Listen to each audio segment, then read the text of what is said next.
Bonjour à toutes, bonjour à tous. Nous sommes aujourd'hui avec Victoria et nous allons vous parler de son premier amour.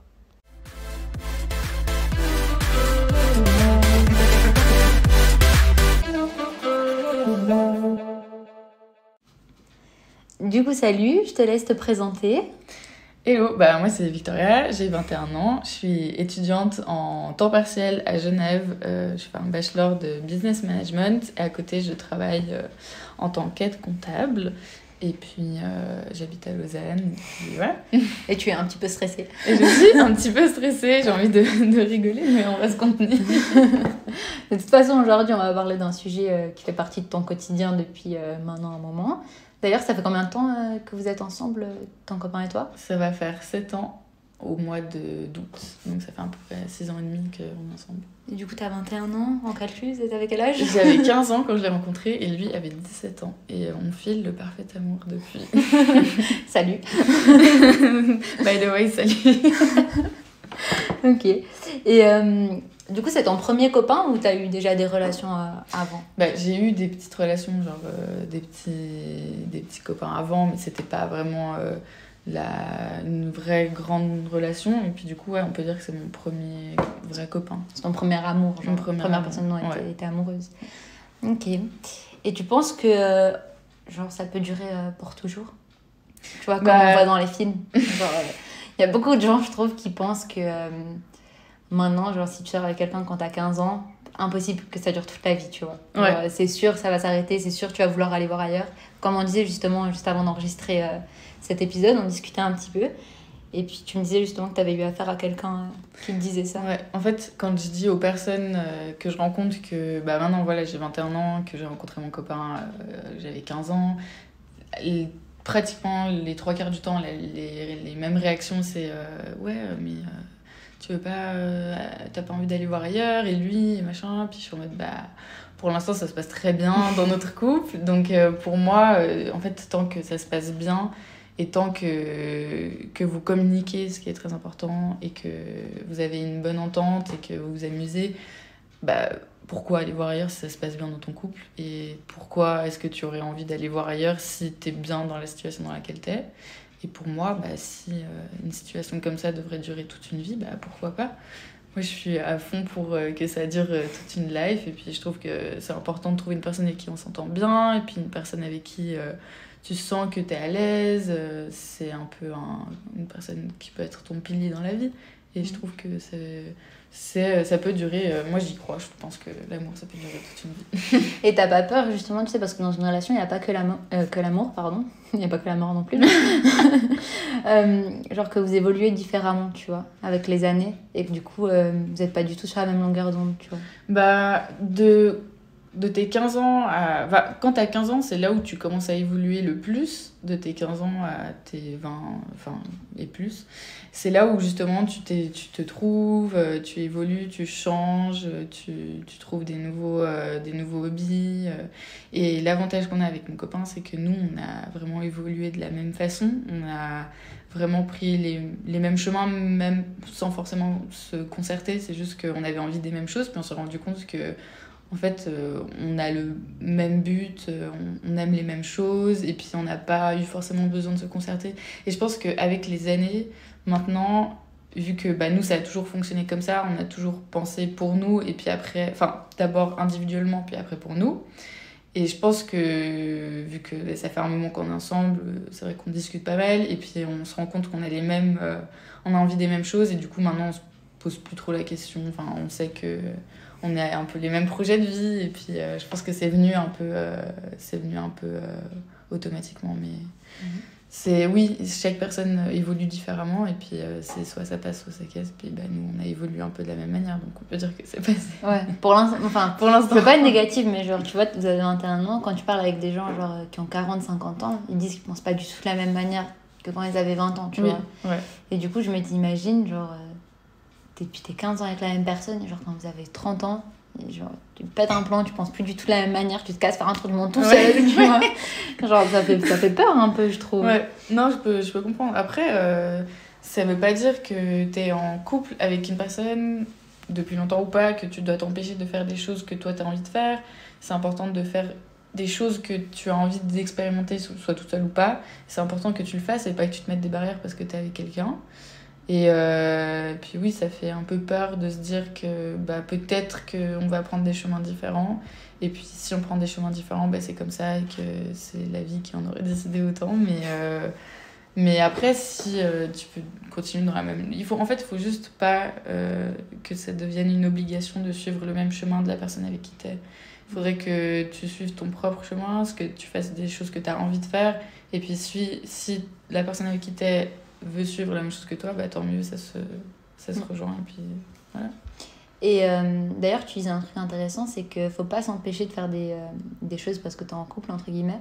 Mais imaginons demain, ton copain il dit j'ai envie de partir 6 mois vivre, je sais pas, aux États-Unis, tout seul.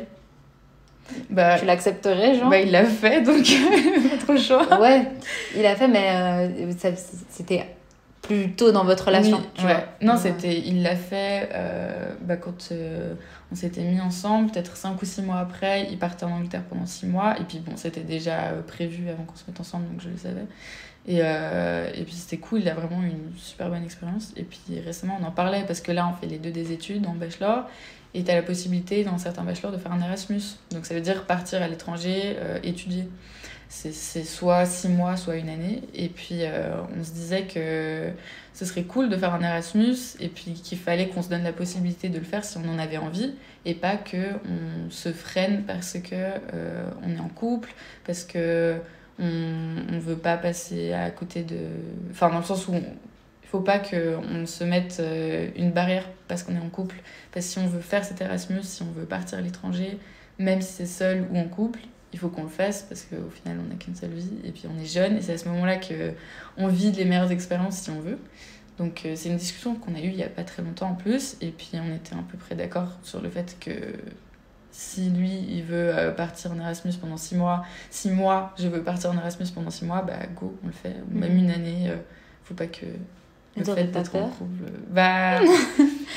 Enfin, vous faites confiance, tu vois ce que je veux dire, mais être 6 mois ou une année loin de la personne que t'aimes, t'as pas peur genre que la confiance...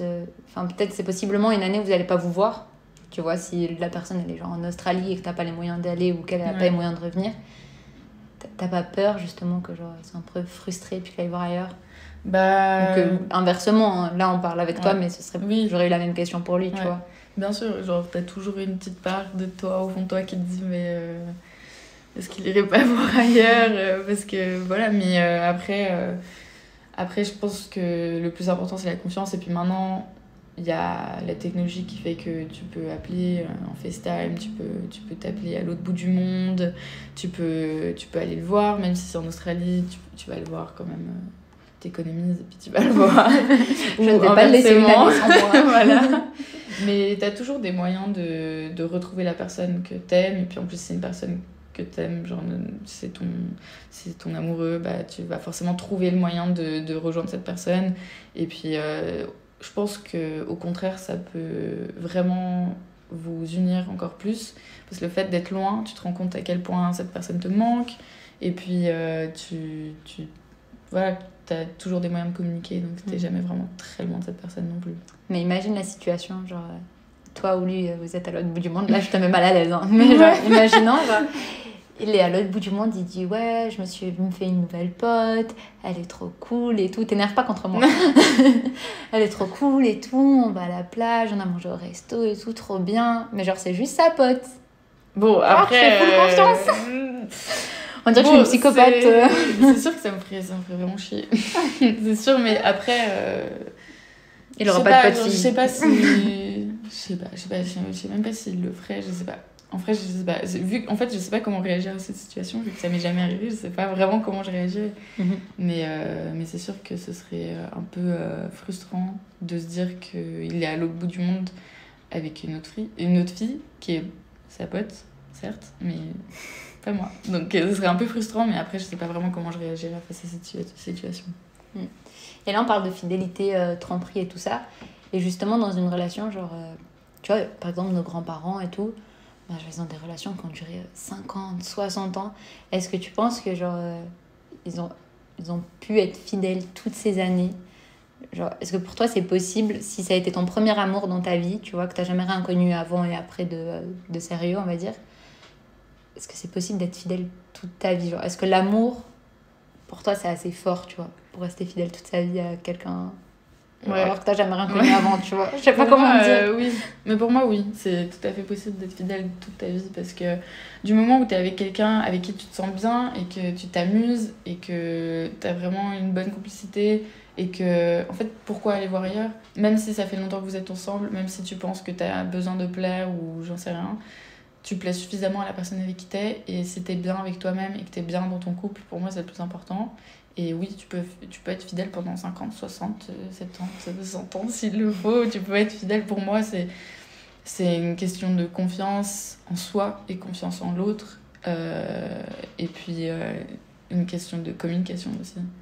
Et puis après, c'est pas parce que vous êtes ensemble que vous pouvez pas faire des voyages de malades qui vous unissent de ouf, faire des expériences de dingue, avoir une vie pleine de bousculements et pleine d'aventures. Et puis, je pense que c'est ce qui fait que au final, t'as pas le temps de t'ennuyer et t'as pas le temps d'aller voir ailleurs.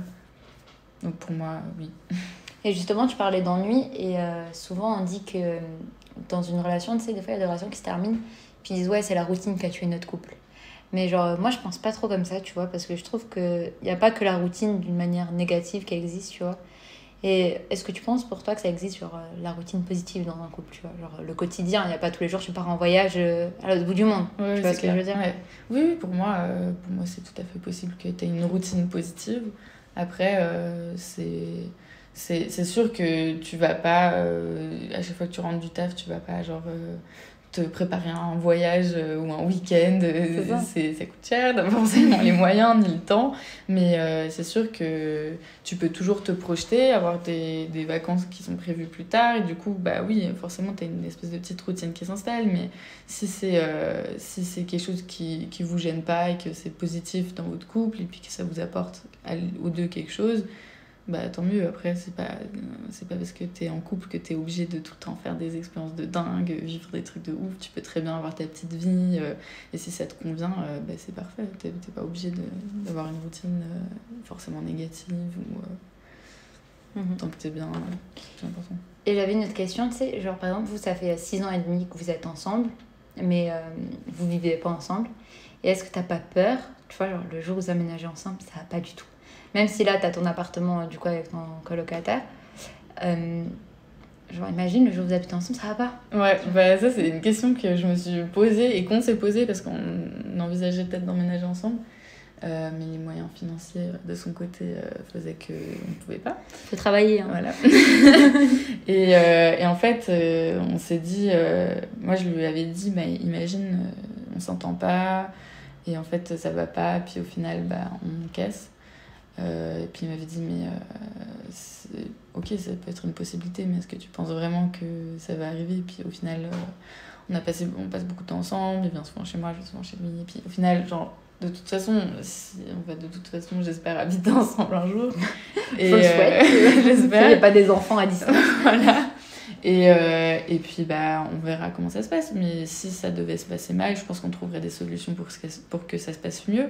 Parce que si c'est que une histoire de, je sais pas, de t'as pas rangé la vaisselle ou t'as pas fait à manger ou qui fait qu'on s'entende pas bien, il y a toujours des solutions et puis c'est dommage de casser juste pour ça. Et je pense que si tu t'entends bien quotidiennement avec la personne, pourquoi est-ce qu'en habitant pas ensemble, en habitant ensemble, pardon, tu t'entendrais mal. Et puis voilà, donc pour moi il y a toujours des solutions même si on s'entend pas bien. Oui, c'est quelque chose qui me fait un peu peur, mais non, je pense que globalement ça va le faire. Ouais, ça va le faire. C'est surtout, je pense que je te posais plus cette question, tu vois, dans le sens que vous n'avez pas peur justement d'être trop l'un sur l'autre, tu vois. Genre, vous êtes habitués à avoir chacun votre chez vous et puis vous voyez un petit peu quand vous voulez. Genre, si tu vas aller dormir une nuit chez lui, voilà, ouais. Et puis inversement, tu vois. Ouais, c'est clair que d'être l'un sur l'autre, c'est quelque chose qui me fait un peu peur parce que moi, j'aime bien avoir mon petit côté un peu peut-être indépendant. Et du coup, c'est quelque chose qui me fait peur, mais je pense que c'est quelque chose qui... Certes, au début, ça fait toujours peur, mais il faut tenter. Il faut tenter et puis go for it. Et puis si ça fonctionne pas, bah tant pis. Et ben du coup, on va finir là-dessus. Je vais juste te poser, juste te demander quelle est la clé pour toi pour qu'un couple dure dans le temps, malgré les épreuves, justement, l'emménagement, les voyages que vous pouvez faire l'un sans l'autre et tout. Pour moi, la clé principale, c'est la communication. C'est vraiment la communication, c'est le truc le plus important pour moi dans un couple, et la confiance. Parce que si tu communiques pas et que tu gardes des choses pour toi, même, je dis communiquer quand, oui, quand ça va mal, c'est bien de communiquer, mais quand ça va bien aussi, genre se dire des choses qui nous font du bien, se dire quand on est fier de l'un de l'autre, c'est quelque chose de super important, et c'est quelque chose qui, pour moi, c'est la clé. Genre la communication et la confiance. Si t'as pas confiance en toi, ni en la personne avec qui t'es, c'est foutu. C'est foutu. Ok, bah parfait. Du coup, bah, on va s'arrêter ici, puis on se retrouve dans l'épisode de dimanche pour un nouvel épisode. On se retrouve dans l'épisode de dimanche, excusez-moi, avec Victoria pour un nouveau sujet.